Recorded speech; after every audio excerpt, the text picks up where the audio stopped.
Cek 1, 2, 3, cek, cek, cek. Halo semuanya, ketemu lagi bersama saya Ngidam Nonton. Gimana kabarnya?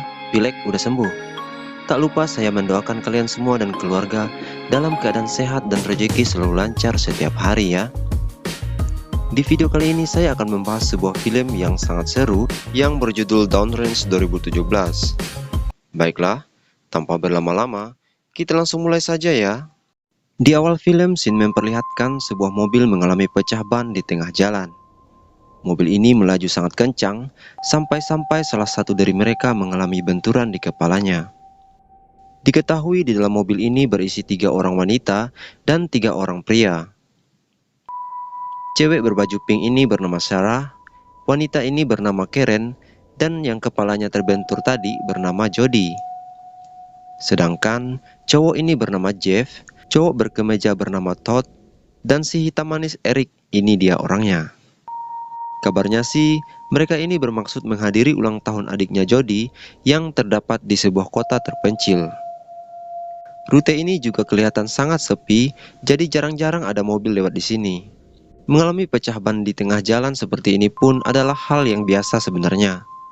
Semua berjalan baik-baik saja dan tidak ada yang mencurigakan sama sekali. Untungnya, Todd membawa ban cadangan sehingga kapan saja ada masalah, ia bisa mengganti ban tersebut. Apalagi mereka memiliki 3 orang yang tentu saja hanya mengganti ban bukanlah hal yang rumit. Tak heran jika jangkauan sinyal di tempat ini pun sangatlah sulit karena lokasi yang sangat terpencil. Mau buka WA saja, Karen harus mutar-mutar tidak karuan. Kemudian Jody dan Karen sengaja berteduh di balik mobil karena cuaca yang begitu terik dan menyengat. Begitu juga dengan Eric yang udah nggak bisa nahan lagi malah pipis di semak-semak. Di saat yang bersamaan, Todd malah curi-curi kesempatan sibuk pacaran dengan Sarah sehingga Jeff tidak ada yang membantu mengganti ban. Ini juga anak satu, si Sarah, malah ikut-ikutan berteduh juga di balik mobil. Akhirnya, si Jeff benar-benar harus menyelesaikan ini sendirian. Di tengah teriknya cuaca, Jeff yang hampir saja selesai memasang ban mobil malah harus direpotkan bannya yang berguling. Saat ia mengambil ban itu, Jeff secara tidak sengaja melihat sebuah peluru yang berada di tengah jalan. Di sisi lain, teman-temannya malah sibuk ngobrol dan yang satunya lagi sudah lega habis pipis. Di tengah perbincangan, Todd melihat ban mobilnya yang berguling dan mengejarnya di ujung jalan. Kemudian, Sarah mengira Jeff sudah selesai memasang ban mobil dan ia bermaksud melihatnya. Tapi, ia terkejut saat melihat Jeff di mana matanya sudah bolong di sebelah kanan dan ia tewas seketika itu. Sarah yang melihat hal itu cuma bisa diam 1000 bahasa. Todd masih juga belum sadar ada sesuatu yang tidak beres sedang terjadi di sini. Kemudian tiba-tiba Sarah yang tengah berdiri juga terkena sebuah tembakan yang tidak diketahui entah dari mana datangnya. Karen dan Jody juga masih belum sadar bahwa ada sebuah ancaman yang ada di depan mereka. Benar saja, bola mata Sarah sudah tertembus sebuah peluru dan pada saat itu juga ia harus terkena tembakan lagi. Melihat ini, Karen mulai menyadari ada yang tidak beres di sini. Namun ia tidak tahu dari mana peluru itu berasal. Seketika itu juga, ia berteriak dan menyuruh teman-temannya untuk berlindung di balik mobil. Todd juga masih belum tahu, sehingga dia harus terkena tembakan di bahu kirinya. Sedangkan Eric yang tidak sempat mendekati mobil, mau tidak mau harus berlindung di batang pohon. Mereka pun cuma bisa mengandalkan mobil itu sebagai tempat berlindung. Sementara, si penembak misterius itu terus menembaki mereka tanpa henti. Setelah beberapa lama bertahan, dalam keadaan terjebak seperti ini mereka mulai kebingungan apa yang harus diperbuat agar mereka bisa selamat hidup-hidup. Todd yang mengalami luka tembakan di bahunya pun mulai menjadi lemas dan tidak bisa bergerak banyak. Sementara, Eric cuma bisa menunggu di balik batang pohon dan berharap ada sebuah keajaiban. Sudah dipastikan bahwa penembak misterius ini menggunakan peredam sehingga tembakannya tidak terdengar sama sekali. Dan sepertinya posisi orang itu pun cukup jauh dari posisi mereka. Hal ini dibuktikan dari peluru yang tidak bisa menembus mobil.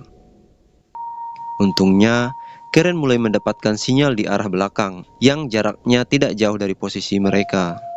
Melihat kesempatan ini, mereka berusaha menghubungi 911 dengan cara mengarahkan HP-nya ke posisi yang ada sinyal tersebut menggunakan tongsis yang dibawa Jody.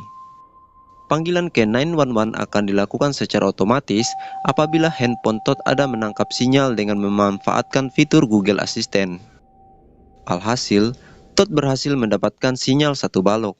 Namun sayangnya, baru saja Karen berteriak menelpon 911, handphone itu malah ditembak oleh si penembak jarak jauh. Todd masih punya cara lain, di mana dia akan berusaha masuk ke dalam mobil kemudian menetralkan gigi mobil. Dengan begitu, mereka akan bisa mendorong mundur mobil ke lokasi yang terdapat sinyal. Sementara itu, Jody standby di posisi depan untuk merekam sumber tembakan. Sedangkan Karen berada di belakang sambil mengalihkan perhatian si penembak.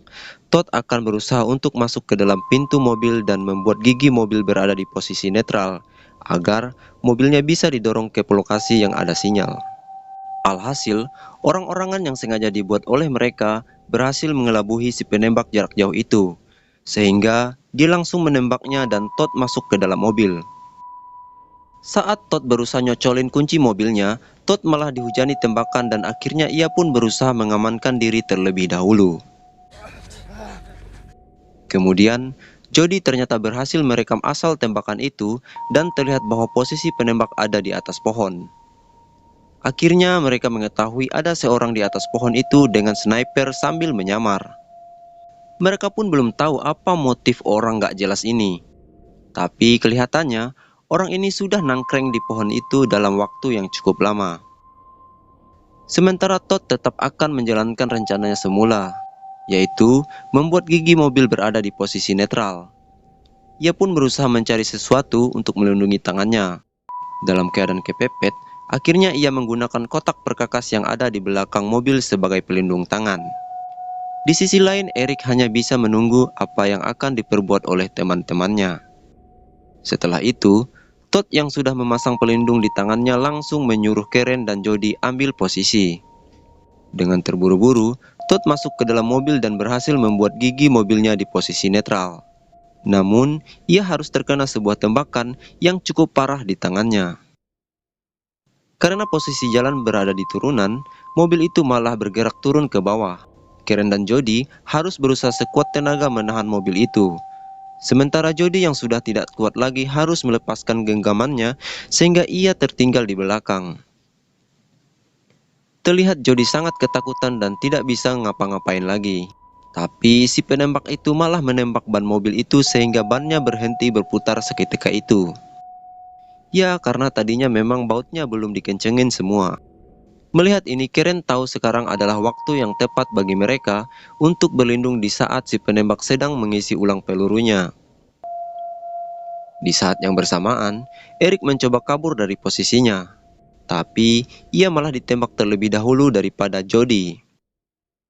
Dengan kondisi kedua kaki yang sudah ditembak, membuat Eric tidak bisa bergerak kemana-mana lagi. Tapi si penembak itu malah berhenti menembak Eric. Sepertinya dia sengaja membiarkan Eric mati kehabisan darah secara perlahan di sana. Sampai di sini, tak ada satupun di antara mereka yang menyangka bahwa kejadian pecah ban ini bakal berubah menjadi malapetaka. Ternyata dalam pecahnya ban mobil ini pun sudah dipastikan ditembak dari jarak jauh oleh si sniper. Dalam keadaan kritis seperti begini, Todd melihat sebuah botol air yang masih tersisa di dalam jok mobil. Tentu saja Todd sudah sangat haus, tapi dengan satu botol minum ini mereka harus tetap sama-sama bisa minum agar tidak kehabisan cairan. Apalagi darah yang terus mengalir di kaki Eric.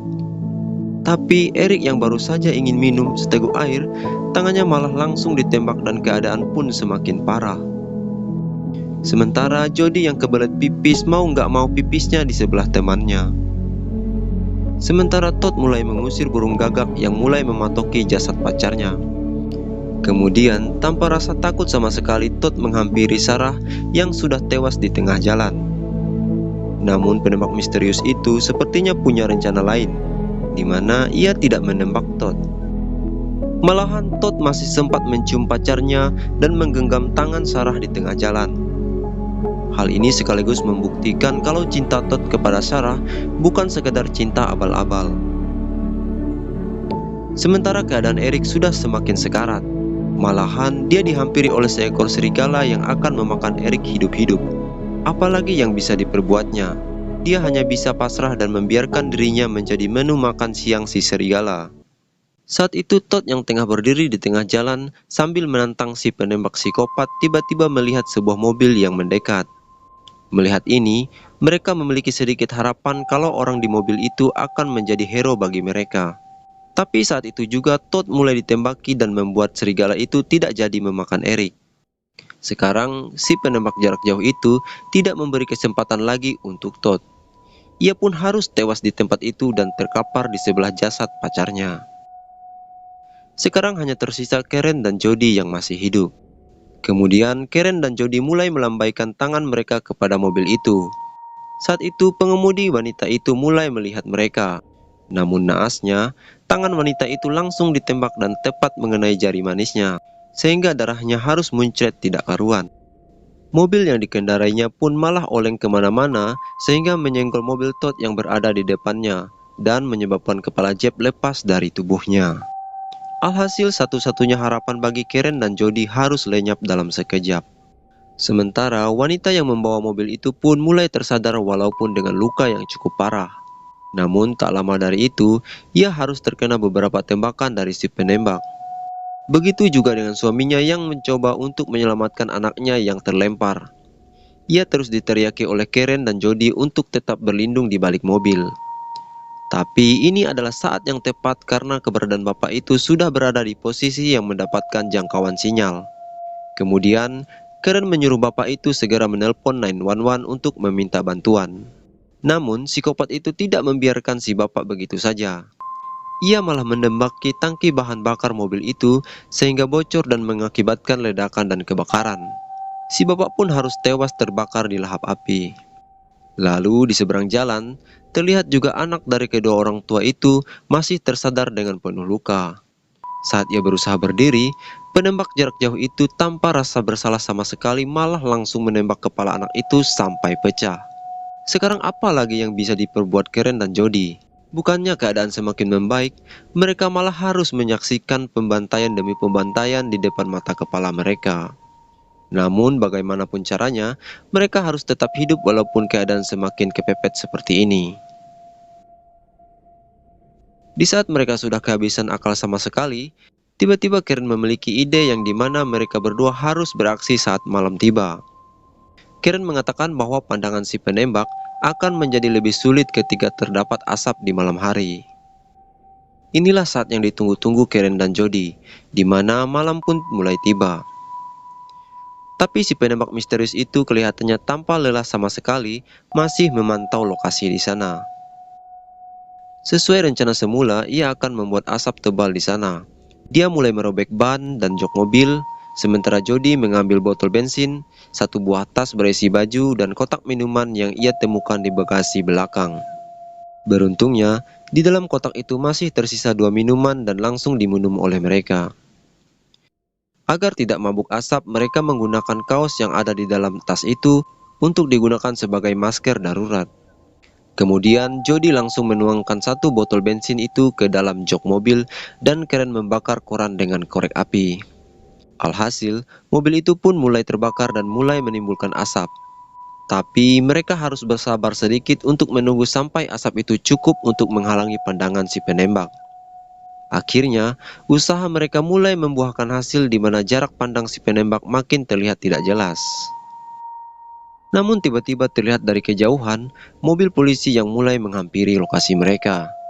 Ternyata, panggilan 911 yang ditelepon si bapak berhasil tersambung dan terlacak oleh polisi. Tidak tanggung-tanggung, polisi itu juga dilengkapi 2 orang sniper yang siap mengintai kehadiran si penembak.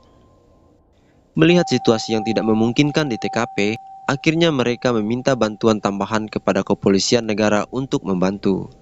Namun belum sampai bantuan tiba, kepala si sopir malah terkena tembakan dari orang misterius saat itu juga. Akibatnya polisi itu terkapar dan menginjak pedal gas secara mendadak. Kesempatan ini dimanfaatkan oleh Karen mengajak Jody untuk lari dari situ. Tapi Jody malah menolak dan ketakutan. Tidak mau kehilangan momen ini, Karen memutuskan berlari meninggalkan Jody tetap di sana. Namun timbul masalah baru, di mana asapnya sudah mulai menipis dan menghilang secara perlahan. Alhasil, ia pun harus terkena sebuah tembakan dan tewas seketika itu juga. Ketika itu juga Jody berlari menghampiri mobil polisi itu yang tidak jauh dari posisi ia berada. Akhirnya, di sana terjadi baku tembak antara mereka. Sampai di sini terlihat jelas ternyata mereka hanyalah polisi abal-abal di mana mereka harus tewas satu persatu oleh si penembak misterius yang jelas lebih jago daripada si polisi. Kini tidak ada lagi yang bisa diandalkan oleh Jody. Karena tidak ada pilihan lain, ia pun langsung membawa mobil polisi itu dan menebruk pohon di mana si penembak itu bertengger. Alhasil, Jody pun berhasil melakukan hal tersebut dan membuat si penembak itu terjatuh dan tergelantung gundal-gandul dari atas pohon. Kemudian Jody pun berusaha bangkit dan mengambil senapan yang terjatuh. Sedangkan penembak itu harus berusaha memotong tali yang mengikat dirinya di atas pohon. Sampai di sini akhirnya sosok misterius itu pun kelihatan juga. Kalau dilihat dari kostumnya sih, dia begitu niat melakukan ini. Tapi entahlah, emang kurang kerjaan juga sih kayaknya. Lanjut, dalam keadaan kepepet seperti ini, Jody memberanikan diri pertama kalinya memegang senapan, dan saat itu juga ia menembak pria itu berkali-kali sampai mampus. Kemudian, setelah ia perhatikan, bodi sniper penembak misterius itu ternyata dipenuhi goresan-goresan di kedua sisinya, yang mana ini menandakan sudah seberapa banyak korban yang berhasil ia bunuh. Melihat hal itu, membuat darah Jody mendidih dan ia meluapkan emosinya untuk menembak penjahat itu satu tembakan lagi. Namun, saat mengisi peluru, kokang senjata itu malah nyangkut secara tiba-tiba. Mau tak mau Jody memukul orang itu dengan ujung senapan sampai kepalanya pecah tidak karuan. Belum merasa puas, ia kemudian memukul satu kali lagi. Dan bisa kalian lihat sendiri, senapan itu malah terkokang menembak leher Jody, sehingga si cantik Jody yang harusnya pulang ke rumah hidup-hidup malah tewas seketika itu. Ya, pesan moral yang bisa diambil dari kisah ini, dendam dibalas dengan dendam gak akan mengembalikan keadaan menjadi lebih baik. Contohnya Jody, niatnya mau meluapkan dendamnya, malah celaka yang ada. Terus yang kedua, berhati-hatilah jika bepergian kemana-mana ya. Apalagi melewati rute-rute sepi. Mana tahu ancaman terjadi karena ada kesempatan. See you.